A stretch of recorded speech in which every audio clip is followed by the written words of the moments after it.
Hey, I'm just going to take 30 seconds here to talk with you, check in to see how you've been liking the episodes of the podcast.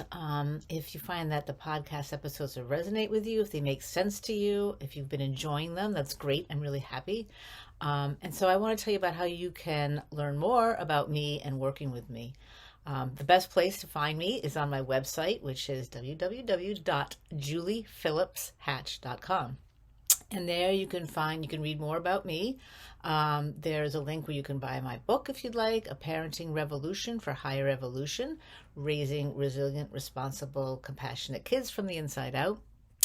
There is also a link for the quiz to find out the personality type of your child, which is the quiz for the element type of your child, which I talked about in the first few episodes of the podcast way back in September. There is you can read my blogs. I have blog posts. So there's stuff to see on my website. And there's a way that you can set up a time to talk with me if you want. You can send me an email and we can figure out a time that is mutually agreeable for us. Or you can go to the Calendly link and we can set up a time. And really, we just start out with having a conversation because I would love to hear about what you're struggling with, what your questions are.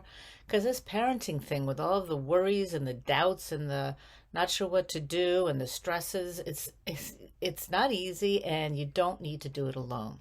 So I'd be happy to talk with you, just have a conversation with you. And then from there, we can decide if you want to do one-on-one sessions or a parenting program or a number of things that happen after that. But to start with, you want to go to juliephillipshatch.com. And I'm so glad that you've been listening to my podcast. Thanks. Hello out there. Welcome back to another episode of Moms on a Mission. I am your host, Julie Hatch, and this is a podcast by a parent, about parents, for parents, all about kids and parents. So welcome back for another episode. And with me today, I have a returning guest, because I have had this guest earlier on in the series of podcast episodes. But because he is such an interesting person and has such great ideas, I wanted to have him back again. So I have with me today, Daniel Linder. And Daniel is a licensed marital and relationship therapist. But more to the point, he calls himself a self and relationship therapist and trainer.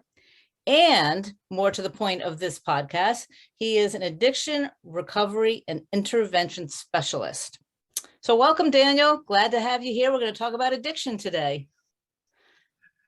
Well, great. I'm so happy to be here with you and to talk about my relationship model of addiction that I developed. So that's what I'm going to be talking about, addiction, by presenting this model that I developed. And it's a new paradigm for understanding addiction and recovery. Yes. So let me just tell the audience that you have come up. This is his own model. It's brilliant. It is, as Daniel and I were just discussing, it's a kinder, gentler, more humane way to look at addiction. He has trademarked the model, which is a big deal.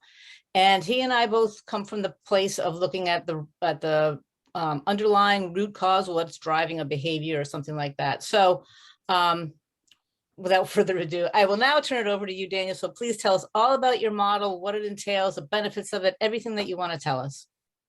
I think I want to give you a little background now and tell you a little story about how I got here and where this all began. Okay. So this began after I completed my master's degree, and I was in my my first real internship. So in that first real internship, fresh out of graduate school, was at San Quentin. And I think I was drawn to San Quentin because I wanted to work with really the craziest, meanest, baddest people. I wanted to see what it would be like working. It was kind of like exciting to me. Yeah. So I started there. Now, and here at San Quentin was where I started learning about addiction and seeing addiction play out and seeing the effects of addiction and seeing the need for treatment. And that's where I came in. It just opened up the whole arena for addiction. So, in the prison, what I found is that, you know, you got a lot of sociopaths, you got a lot of mental health issues, you got a lot of people that committed crimes, but the overwhelming diagnosis for 75% of the inmates that I've worked with, addiction is the primary issue. So the crimes that they were either the crimes that they committed to get into San Quentin and the crimes they committed in their life and all that bad behavior. Many of them were addicted and their crimes were tied to their addiction in some way. Okay, can I interrupt for 1 second? Because I know you get it. I know that you get into all different kinds of addiction. Are you specifically in San Quentin talking about drug addiction? Yes, very good, Julie, very good. Yeah, you know, this model that I wrote, that I developed, applies to all addictions, but it started with drug. Alcohol. Alcohol is the most predominant drug, chemical addiction or chemical dependency. And so it's alcohol. Most of the inmates, 75% of the inmates, were either alcoholic, alcohol dependent or opiate dependent or lots of drugs, polysubstance abuse and sales. And they were very wrapped up with addiction. And so addiction and treatment would have to be part of the rehabilitation and the recovery for these people. They're in prison kind of getting punished and having to live behind bars, but aside from that, this is a population in high need of treatment. Yeah. So I was doing my best. I was doing groups and I was doing individual therapy, and I was doing my best to, all I could do was really learn about how they lived their lives and what went on in their lives, and learn about their involvement with drugs and a crime. But I really didn't know what I was doing. I didn't really know I didn't really go into San Quentin with any understanding or exposure to any kind of treatment for addiction at all. So I started, given this population of people, I started looking into and finding out about addiction and what addiction is and how it's treated and how it's viewed. And so I started learning a lot about that. And if you were around that time wanting to learn about addiction and treatment, you would learn about one thing for sure. This is the one thing that they had going with treatment and for treatment of addiction, and that is the disease concept. Disease. Alcoholism was a disease. And so I started with that. And I was very, very, at first, given that I was so passionate and into doing treatment and doing all this work with addiction, I wanted to understand how it's viewed and how it's treated. So the only real thing that had to do with how addiction is treated or how addiction is treated is through the disease. So it's a disease. It's a disease. So now it helps to take away. I keep interrupting you, and I'm afraid you're going to lose your train of thought, which I apologize. I want you to interrupt. But I will say that I think as a disease, at least it took away a little bit of the stigma. It made it so that, oh, you are such a bad person, and it turns it into a disease, and it's the disease that's the problem, not the person that's the problem. So that was, I think, maybe a good thing, but that was a long time ago. No, you took the words right out of my mouth. That was definitely a good thing. Was people who have alcohol and drug problems are stigmatized and punished. And not only does that make it a deterrent to seek help and expose that they have a problem, but also all of their significant others cannot really help someone who's stigmatized, because they feel if they recognize the problem, it's shaming, and they don't want to shame anyone that has this kind of problem. So calling it a disease was liberating. It was all of a sudden made it a little warmer or safe, more receptive for people to come out and say that they have a problem with alcohol. So I love that. It was the greatest thing since sliced bread, that now the environment is safer and more normal for that to happen, and people aren't going to be seen a stigmatized point of view. Okay, so I got really, really, really into the disease, and it was like, thank God for the disease. Holy cow, this is great. So they have this disease. It's not them. It's not a personal defect or weakness to feel ashamed of that. It's just like if you're sick, or if you have a diabetes, or if you have any other medical condition, you go get treatment and you're normal. So it made the environment much more receptive and compassionate for this disease to come out, as long as it was a disease. However, I got much, much more into trying to understand anything more. I wanted to understand all else there is about addiction besides it being in addiction. Like, for instance, with the disease model of addiction defines addiction as a pathological dependence. That's what that's what they said it was. It was a pathological dependence. And that was a good start, because it really is a dependence that's pathological. And then why it was pathological was because they lose control, they drink excessively, and they eventually kill themselves. It's poisonous, it's toxic, and it eventually it kills you.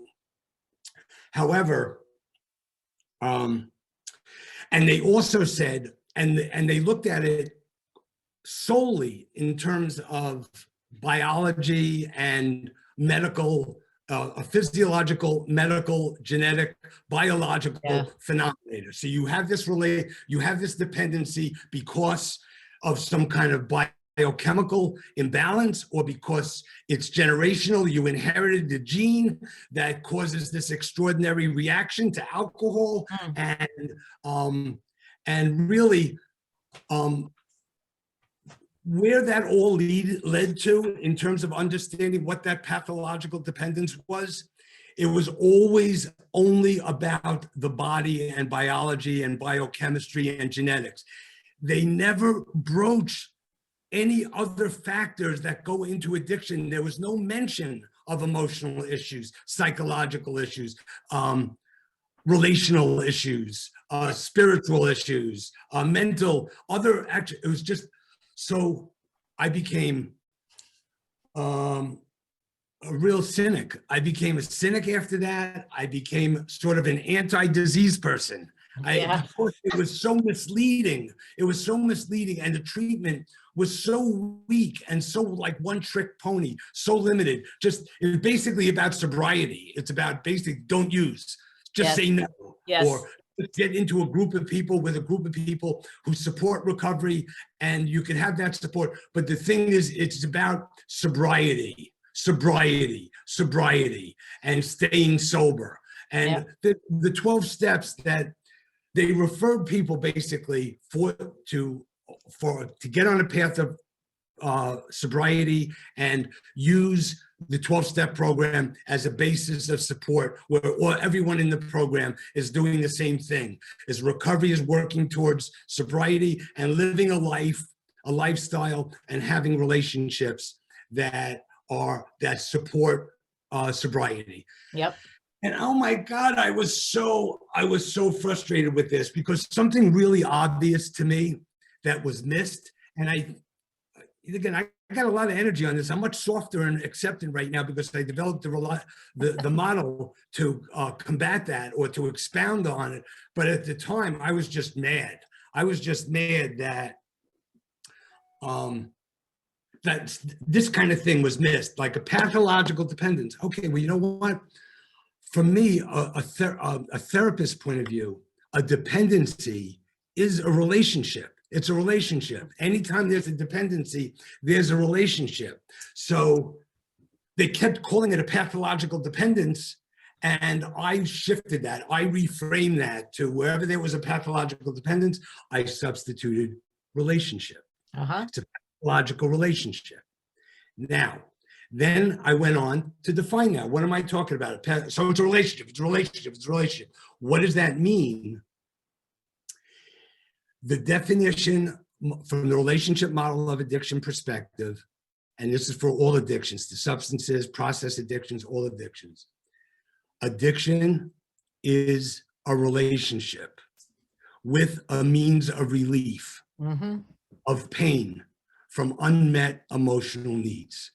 Okay, so here we are. That's the definition. Let me expound upon that a little bit and see what is all, unpack that a little bit to Yep. see what's in there.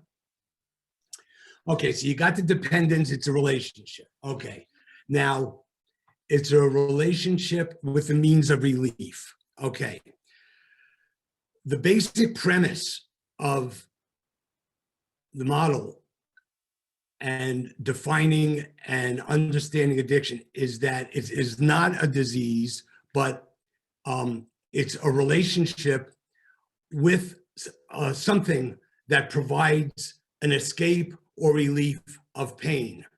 And so the pain is from unmet emotional needs. So this really is not a biological addiction. In my understanding of it, it's not biological, and it's not a disease at all like cancer or diabetes or any other medical issue. It's more about how much pain you're in. Okay. From if you becoming people who become addicted, they become addicted because they're in a lot of pain.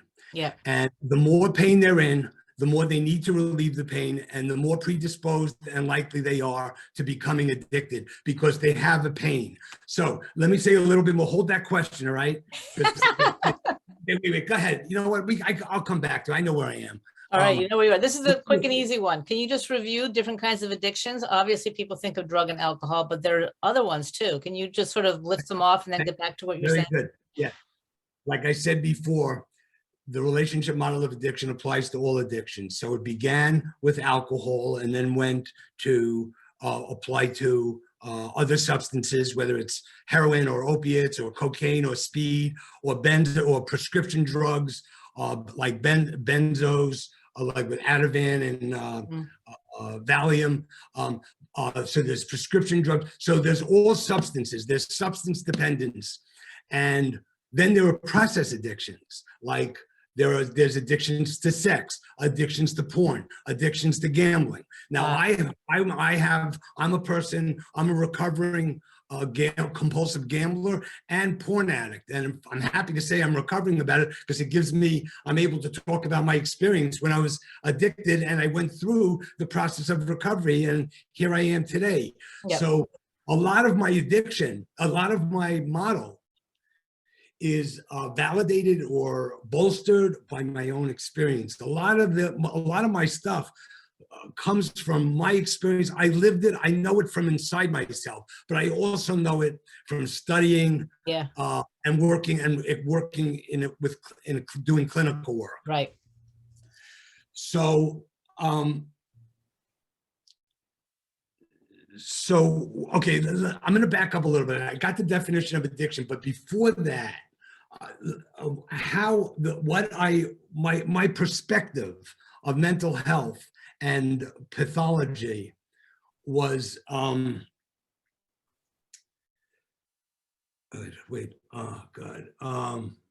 see, I told you I get depression. I lose my. I know, and I shouldn't interrupt you. Sorry. Okay, you got it. Go ahead. Go. So there are basically two types of people in the world. There are people who have gotten their needs for love and connection met, and they're growing and thriving and being in relationships and having fulfilling lives because of their need for love and connection getting met. Yeah. And then there are people who don't get their need for love and connection met. And with those people, the longer those needs go unmet from childhood into adult life, the longer they go unmet, the more the pain backlogs and builds up, and the greater the pain, the greater the need to relieve it.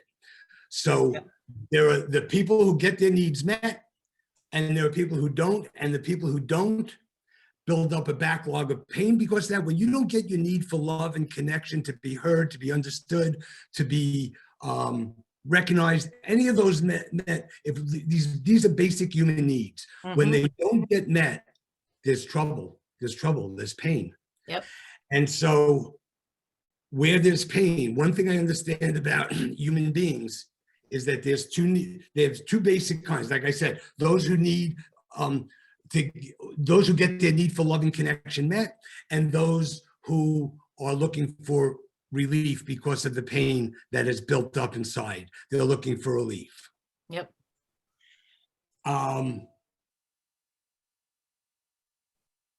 So this leads to now, so you got the definition, and now the cause. Now the cause of addiction. Therefore, if this is the definition, if this is what addiction is, therefore, the cause of addiction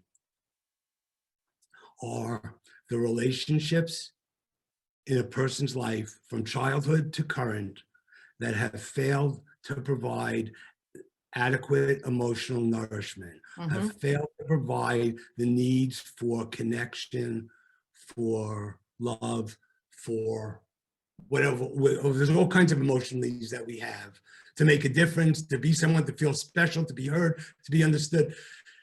When these needs are not met, they leave a residue of pain, and this pain is the underlying driving force of addiction. So the cause is the relationships, usually family relationships or current primary relationships, fail to provide adequate emotional nourishment. Yep. Therefore, the cure and the recovery and the treatment for addiction is about creating relationships and being in relationships where our emotional needs get met. These are nourishing relationships. And this is a big journey to get from A to B, but this is the process of recovery. And this is what I believe from the bottom of my heart, my soul, is that, and I'm doing this with people I'm working with. I'm working with a lot of addicts and of all kinds. And when they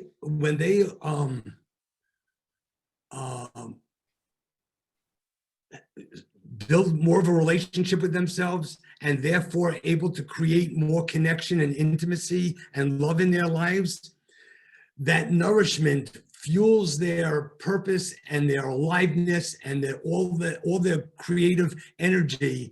And they're no longer driven by the pain of unmet needs. They will become less predisposed to being addicted.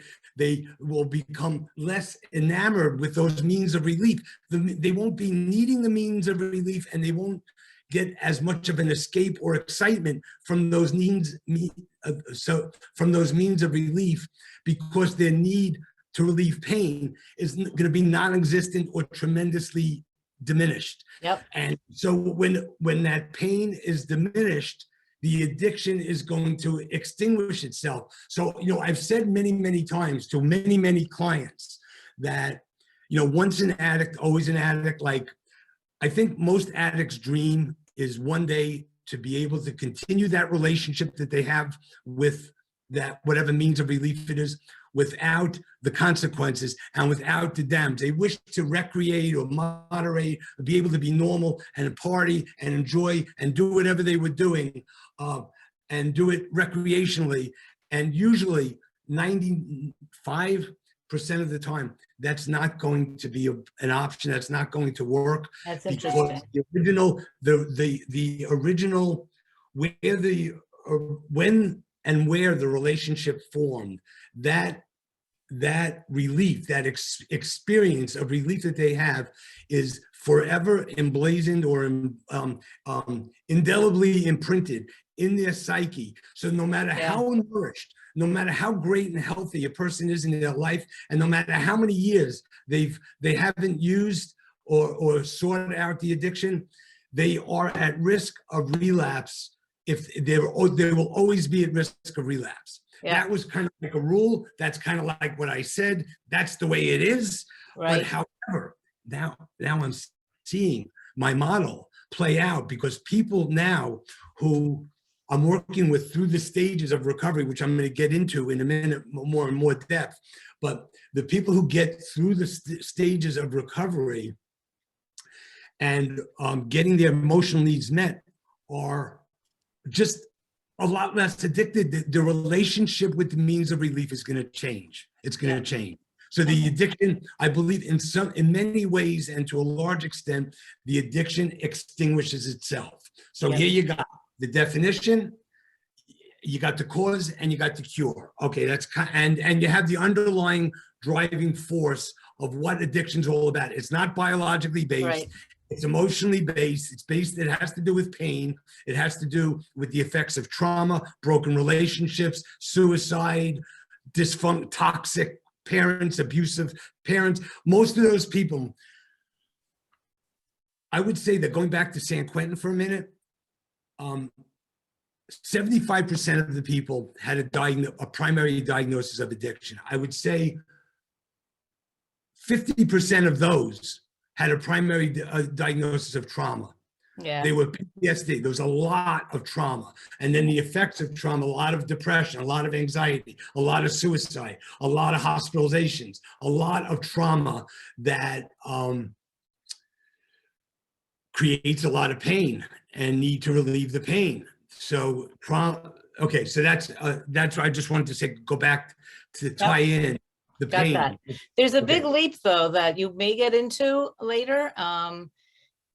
Not a big leap. There is a really important, so you can talk about the relationships with the love that was not met, the needs that were not met, but you can patch up relationships and you can seemingly have a nice relationship with a spouse or a partner, but it is the relationship with yourself that you have to have strong before you can have relationships or functional and strong relationships with other people. Would you agree with that?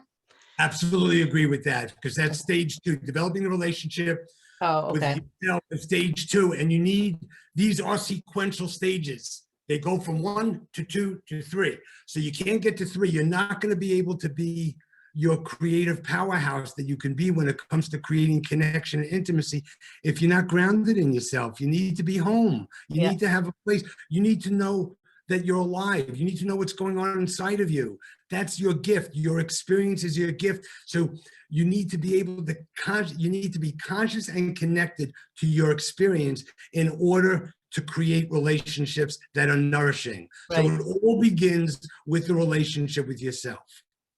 And so just further continuing on the answer to your question is that the model, the model of recovery, the 3 stages of recovery that I want to get into more now, is sequential. Like I said, the first stage is breaking up with the means of relief.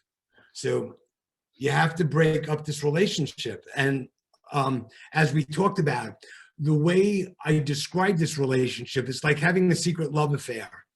It's and anyone who's had a secret love affair will know exactly what he's talking about as he goes into the further discussion about it.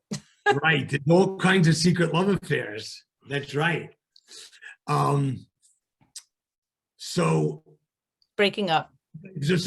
So part of that stage 1 of breaking up that relationship, that is it's a process in itself that in the relationship model of addiction, stage 1 is breaking up with the means of relief. Now, when I work with people, taking them through this program and taking them through the stages of recovery, breaking up with the means of relief, the first stage is a 5 or 6 step process that I go through. There's 5 basic ones, and then there's 6 if your addiction is porn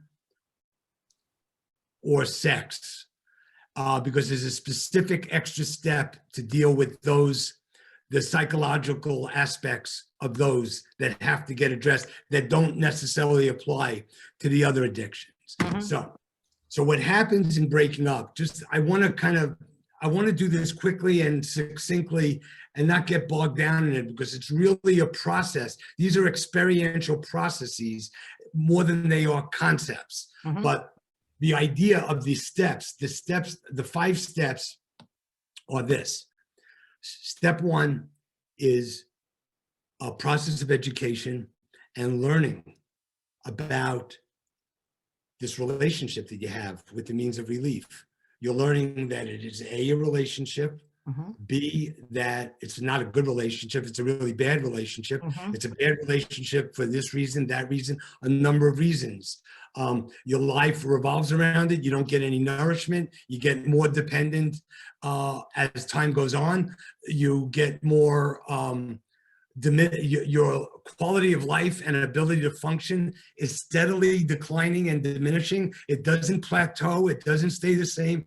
It's a steady decline, and leaves a shitload of other problems that compound the addiction. Yep. Like just all the bad things that happen when you're in the throes of an addiction. So you get to realize that, you get to talk about that and flesh that out. So that's just step 1. Mhm. So there's writing and there's talking to me. So in the process of the writing, these prompts and talking to me, and talking it out, we flesh out that relationship so that you have a real much better understanding of what this relationship is. Because the better you understand it and see it for what it is, generally, the more motivated you're going to be you're going to see, you know what, this isn't good. This isn't a good relationship for me. Right. This is Right. not a good relationship. As good as it makes me feel, and as much as I need it,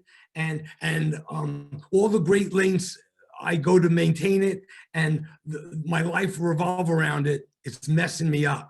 Yeah. It's bringing me down. It's making me worse, and it's destroying my ability to work. It's destroying my relationships. It's destroying my health on all levels. So once you get that, you got to see that there's a relationship, that you are very involved in that, and you are more involved and dependent than you realize. You Yeah. kind of take it for granted. There's a lot of denial that goes on, and a lot of trickery, self-deception that goes on to make this relationship other than it is. Well, to make it so you don't even know that it's a relationship, or that you don't know how involved and dependent you are. You just kind of rationalize and look at the things that it's doing that make you feel better, or Yeah. minimize the things that don't bode well for it, or It's threaten not you. so bad. It's not, I can handle it. It's justifying the behavior with no good reason. Right, and not seeing the relationship part of it. You're up to your eyeballs with this thing. You're up to Yeah. your eyeballs with it. And so once they could see that, and that takes time, because they're coming from a place of denial. Hmm. And they don't really understand it. And they're much more involved and dependent than they realize. Okay, Yeah. so the first step is recognizing the relationship, seeing it for what it is. Because again, if you do that and you're really objective, and you could just strip away all the emotions and all of the investment and the attachment and the involvement with it, it's a pretty stark picture. I mean, your relationship with this stuff, and what you're getting and what you're putting, there's a terrible trade-off. You put everything in and you get nothing back, only a temporary rush of excitement that is short lasting. That's all you get. Yeah. It's a momentary, temporary relief or euphoria or excitement. Then that metabolizes, that passes, and then you're back worse off than you were before. You're not even as bad as you were before. You're worse off. You're right. Yeah, I hear you. You're worse off for, because you're in a lowered state. You're in a more drained state than you were before. You're just emptied out. You got nothing. You lose. You're putting everything into this, and you're giving you're surrendering everything you have for this relationship. Mm-hmm. With a substance, with an inanimate object or an activity. Okay, so the second step is going back to the beginning. And what that means is when you go back to the beginning, and I'm talking about the beginning that this relationship started, the first time you use most of the people who are addicted to substances become addicted after the first time they used, because they discovered how good they feel. It was like a free ride. They could feel this better doing so little and feel this better. This thing makes me feel so good. This is my new thing. This is better than anything.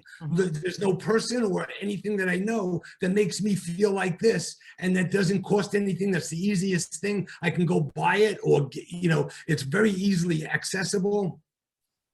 And then you have this, then it was like you found this thing that works for you, that is damage free, that's safe, it's a free ride, and you delude yourself. But getting back to this step, going back to the beginning, is that this is about connecting what was going on in your life at the time you made this discovery, during the formative stages of this relationship with the means of relief. What was going on with you emotionally? What was going on inside of you? What was going on in relation to your parents or what was going on for you emotionally? What was going on in your relationships, your primary relationships? Because you can connect. This is so, and also this, I'm talking about what the work is, taking people through these steps. Yeah. But when you're actually going through the steps and you're making these connections, it is so powerful. Yeah. That when these connections are made, that your mother was abusive, your father's dead, died when you were 2, you had no one there, you were so alone. There was so much chaos and craziness and danger. You were under threat all the time. So you were needing a place to escape. You were needing first of all, you need to feel better, because the pain, being in these kinds of relationships and being in a certain, as the more pain increases, the more unbearable it is, and the greater the need is to relieve it, just so you can function. Right. So this step, going back to the beginning, is about connecting that this relationship, whatever your means of relationship is, it was serving you. It was addressing the pain that you were in at that time, for whatever reasons. Everyone's different. Everyone's got their own story and their own pains and their own abuses and their own traumas and all that stuff. But each person still needs for themselves to connect their story, to make these connections. Yep. I was going to say, because not everybody who was abused by a parent turns into an alcoholic. And likewise, you can have an alcoholic that had a seemingly benign, non-traumatic upbringing, but there's something there that causes them pain. So it doesn't matter how big the trauma was. It depends on how much it affects you, how much pain it brought you, whatever the trauma was, or even lack of, or just a tiny little bit of trauma can still affect you, because everybody's different and everybody responds to trauma and feeling pain differently. So the bottom line is the pain that you feel from whatever source, however it all happened. I am so happy you got that. That was great. That was something that I don't have to say. I was going to say that about the predisposition. I was asked that question many, many, many times. Excuse me. Why is it that some people that have this chemical or this generational thing or this stress in their life or this problem, why they don't become addicted, and why other people who have less stresses and don't have those conditions, the generational thing or the chemical thing, they get addicted? Well, you just said that the answer is that pain is subjective. Everyone, it all goes back to pain, and how much pain is unbearable is subjective. You might be able to take a lot more. Women, I've heard this a lot of time, women who give birth, they go through the most amount of pain, and men have never experienced that pain, so they can go through a lot of pain. But that's an aside. The idea is what you said. It comes down to pain. there has to be pain. Wherever there's an addiction, there is pain. So it may not seem that much to you because they may, compared to you, they might have the most greatest life in the world. But you peel away the layers, you're going to find where there's more pain than you saw, imagined, even thought. There's pain there. Pain is what drives addiction. If there isn't the pain, there isn't the need to relieve it. If there's not the need to relieve it, you don't get that involved in it. You don't feel that great when you get these things. When you just, whether it's porn or sex or gambling or drugs, if your needs are met and you are not in an excruciating amount of pain, it's much more likely that you'll be able to enjoy these outlets and these means of relief recreationally in moderated fashion. That's if your pain isn't, if it's at that subjective lower level, you could do that. But those people who are addicted, there's secrets, there's shit, there's a lot of stuff that they have gone through. They're not addicted by accident. You weren't born that way. You see, this is the other thing about the disease. It was like saying, well, if you have this certain chemical imbalance, or if you have this gene, or if you have this brain thing, that predisposes you, makes you susceptible because your brain reacts to the chemical and blah, blah, all the stuff that goes on. I don't think any of that is true. I think it's all related to pain. Where there's pain, there's addiction. Where there's addiction, there's pain. And that's it. That's it. And it's not medical or physical per se. It's emotional and relationship. That's where this is a new paradigm here, because I'm shifting away from the disease and the biological and medical aspects and basics of it, and shifting it more to it's a relationship, it's an emotional and mental and psychological phenomena. And there's a lot that goes, okay, so you have recognizing the relationship, going back to the beginning, and then the third step is identifying manifestations of denial. Because wherever there is a secret lover, wherever there is a dependency, wherever there is an addiction, there is denial. Denial works to support the addiction. There has to be denial. Because without denial, you can't maintain that relationship, that dependency. The denial eliminates any threat, any conflict of interest, any thought, any person, any situation where that it puts the addiction at risk or risk of exposure. Denial comes in, and it just twists everything around. Your perceptions, it distorts your perception, your thought process without you knowing it. And and as a result, it impairs your judgment. So you don't know, when you're in denial, you don't know that you're in denial, and you don't know that your judgment is impaired. You think you're regular. You think everything you do makes perfect sense. So this third step is really about learning and getting acquainted with your manifestations of denial, the kinds of thoughts. And this is subtle, and it's subtle, but there's a lot of them. There's an infinite, every addict, for every dependency, there is denial. The stronger the denial, the stronger the dependency, the stronger the dependency, the stronger the denial. Denial works, is the soldier of addiction. It works in the best interest of it. It works to preserve the life of the addiction at all costs. Denial is the addiction's loyal soldier that fights life and death. It's life and death. It's going all out to preserve that secret lover, that dependency, that relationship. Okay, the fourth step is withdrawal. The fourth step is about withdrawal. And like I said, I'm not talking about physical withdrawal, like from heroin or alcohol. That's a whole nother. That's a whole other. Right. No, I'm talking about emotional withdrawal. So wherever there's an addiction, if a person is in recovery, and they break this relationship up. There is no way you could break up this relationship without registering a big impact emotionally. There's withdrawal. There's going to be there's going to be a crash.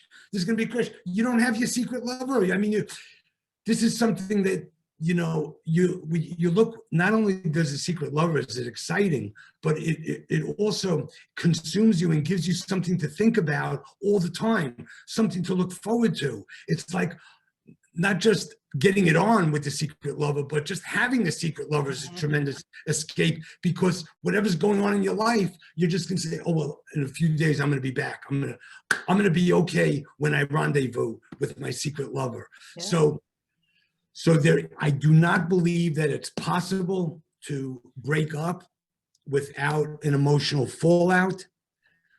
And so this step is about going through that consciously and not pushing over it. You got to register how bad and how sunken and how empty and how crashed out and discouraged you are and depressed. You come down.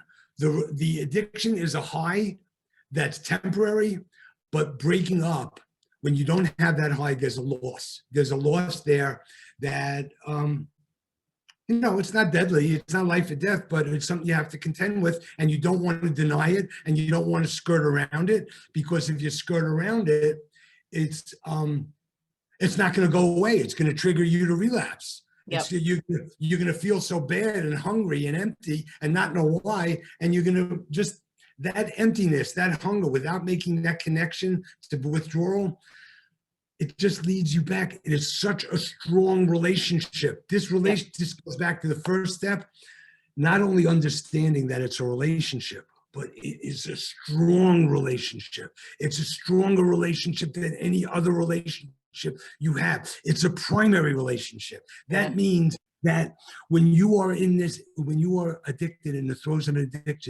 addiction, I don't think it's possible for you to be in another primary relationship. It's one primary relationship per person. And when you're addicted, it's the means of relief is the primary relationship. Yep. Okay. Okay, I'm going to get to this in a minute. So the fifth step in the breaking up process is goodbye. It is a process of goodbye. Okay. And that is, why are you breaking up? Do you want to break up? What's your motivation about breaking up?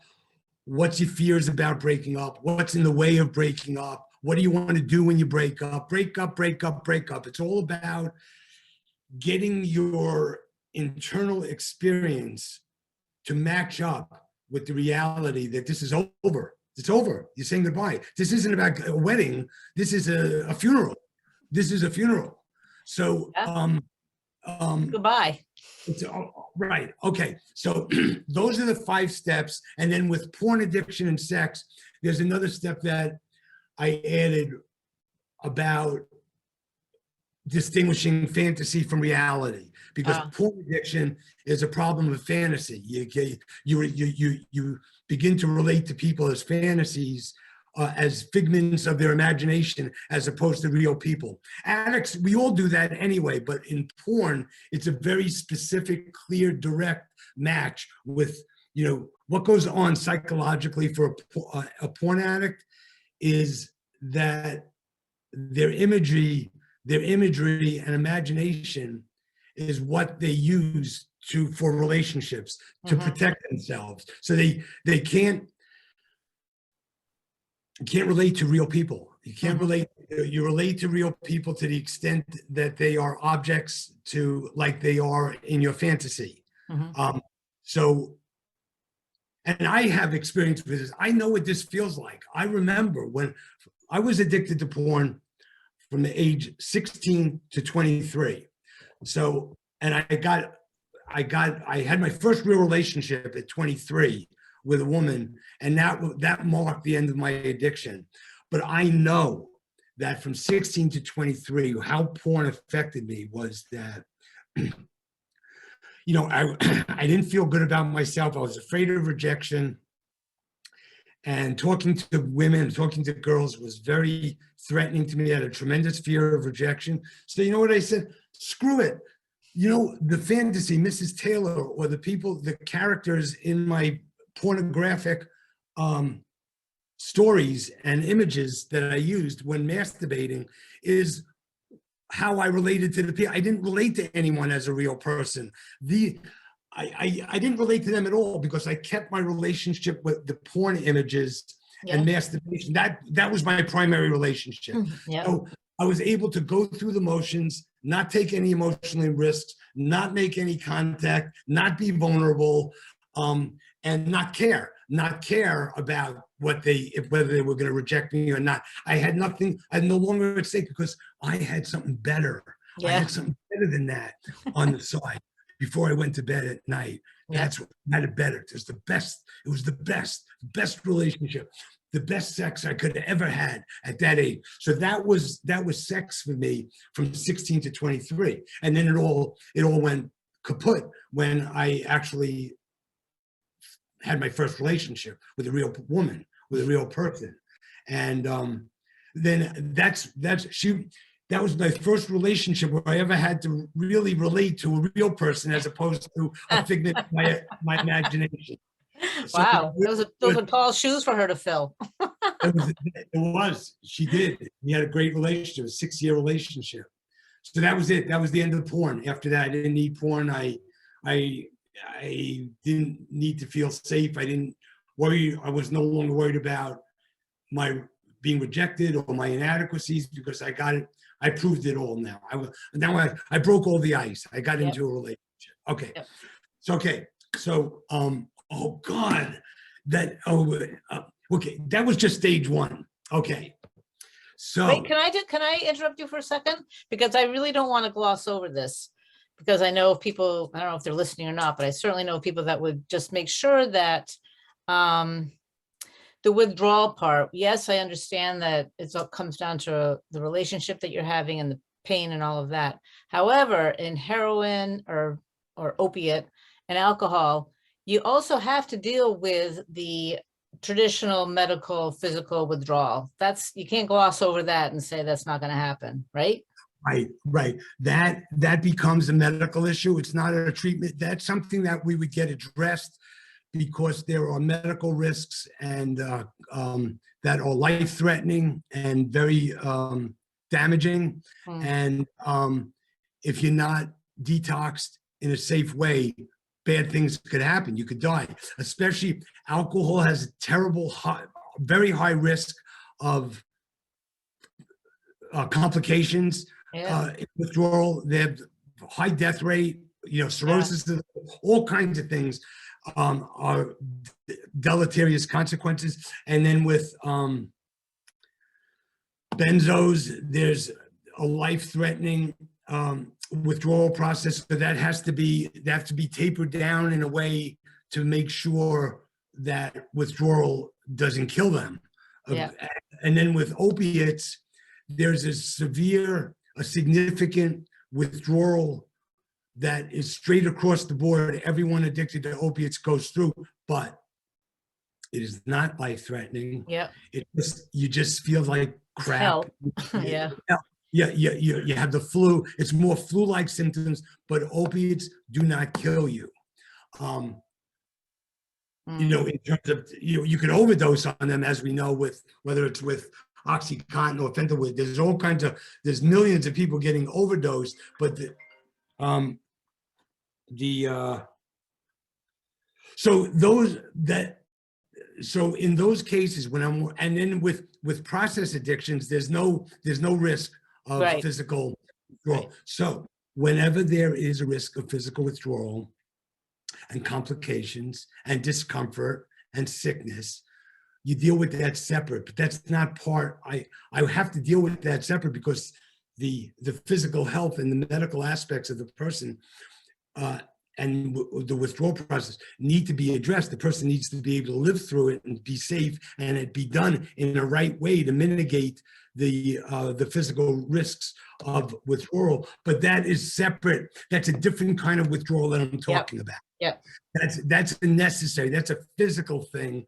That it's a bodily thing. So you got to take care of the body. But for the integration of recovery, it's the emotional withdrawal that tends to be overlooked, underestimated, plushed over. Oh, I'm okay. I'm okay. No, there's no way. Some people are going to go through more withdrawal than others, but even the ones that aren't going to go through a lot of withdrawal, they're still going to go through some. You should not be cocky. Don't overestimate or underestimate the withdrawal that is part of the breaking up process. Right. When you break up this relationship, withdrawal is part of it. The whole thing is about you're riding on the excitement. You're riding on the relief of pain. And when you don't have that relationship anymore, the pain is going to be there. Yep. And you're not going to have any excitement. All those, it's going to be, life is going to suck for a while. Yep. If you don't know it and you don't say it, you probably should be in a group or with a therapist that could point it out and Right. Bring you into yourself so you could assess the withdrawal experience yourself. You have to pay it. You have to be real about it. You have to pay attention to it. Yeah. So, okay, on to the next stage or the next step. okay, No, you've done all. So now we're, to give this, I feel like I tried to speed through it stage, but we got through it. But now we have stage 2 and 3. There's a lot there, and I don't want to rush through it. If we were meeting, if we were like planning an hour, we can go over 15 minutes, but we won't cover it. We won't do it. Okay, so you want to stop there? Yeah, because stage 2, there is as much in stage 2 as there is in stage 1. There is much in stage 3 as there is in stage 2. There's a lot of stuff here. So I don't want to rush through it. Okay, but rather than leave people in the dark, how can they, I know that you have a book, I read your book on it, and you have a website. Can you tell people how they can learn more about what you would talk about that we are running out of time for, or if they want to connect with you, or, I mean, it's really, really good information. Yeah, you can find out about my books and purchase them at my website. Then also, though, you see, I'm not really set up ideally for this with you right now, because I would like for you to have a gift from me to give to your people, to give to everyone, so they could continue working with me and learning from me. But I don't have that set up yet. But if they contact you, I'll be happy to provide that little article that I sent you that is a summary of the stage 1 of breaking up mindfully, that goes through these 5 steps in more detail.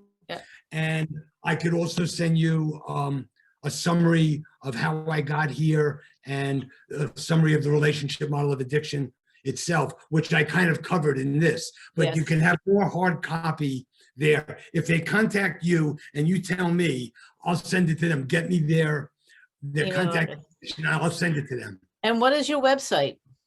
Relationship Vision. Relationshipvision.com, which I know I had said, but that was way back in the episode months ago. So relationshipvision.com is where you can start to learn more about Daniel. Right. All my stuff about addiction and relationships is I'm piling it on the website. It's all there. Yeah. This model is so much more than, like you say, sobriety, more than just say no, just don't do it. Sobriety, just don't do it. This is so much richer. This is so much more helpful to people to understand where it's all coming from. And that it's, for one thing, it makes it, from what you're talking about, I think it sounds more realistic or more dealable. It's easier for a person to actually deal with it and go through the whole, than just say no, just cut off and don't come back, don't go back on the or off the wagon or whatever it may be. So there's a lot. It sounds like there's so much to be said about your model. Thank you. There is, and that's why I don't want to rush through it, because each stage is so much stuff in each stage. It's so powerful. There's so much there in each stage. So, and it's sequential, like you said. You got to do stage 1 before you can go to stage 2. So, Okay, so let me just on that note, let me Yeah. wrap this up. So stage one, at the end of stage one, when you break up and you have that registers and that's an experience, space opens for a new relationship to develop and to pop in there, a new relationship. And guess what that relationship is? With yourself. That's what the stage two is about. So That's you got huge. My gosh. Okay. you're giving up your primary lover, your secret lover, but you're getting a new best friend and a home you never had before. Yeah. Yep. And a center point from where you can then create. You become, it ignites your creativity and your creative potential, Yeah. especially when around connecting, creating nourishing relationships. You Yeah. need that relationship with yourself. Yeah. So Go yeah. ahead. No, that's where we're at right now, is getting into stage 2 and 3. Yep.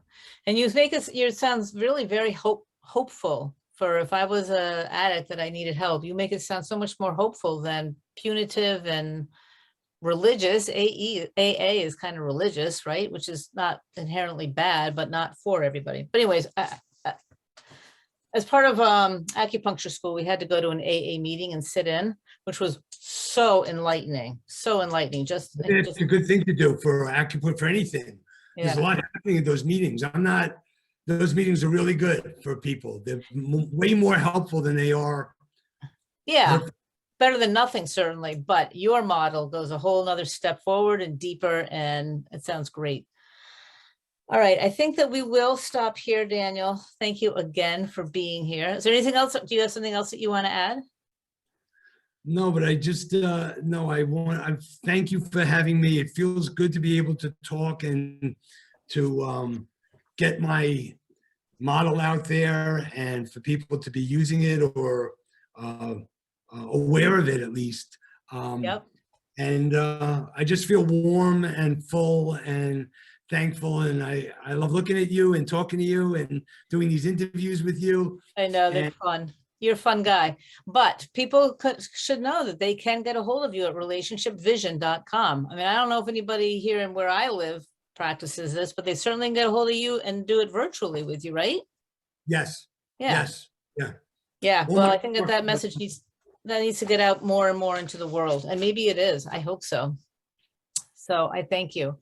And so we're going to sign off now, and I'm just going to let the listeners know that this is my last episode for a while. I'm going to take a little bit of a break. It's been probably 6 months worth of episodes. I'm going to take a little bit of a break, and I will be back, and I'll let you all know about that. But this was a great interview to end with, Daniel. So interesting to hear what you have to say. You're so passionate, and you hold people's attention for an hour, no problem. So really good stuff. And I appreciate you being here on my last episode for a while. my good. Go out with a bang. That's right. All right. Thank you. And Bye. thank you everybody for listening to Mums on a Mission. And I will be back sometime at a later date.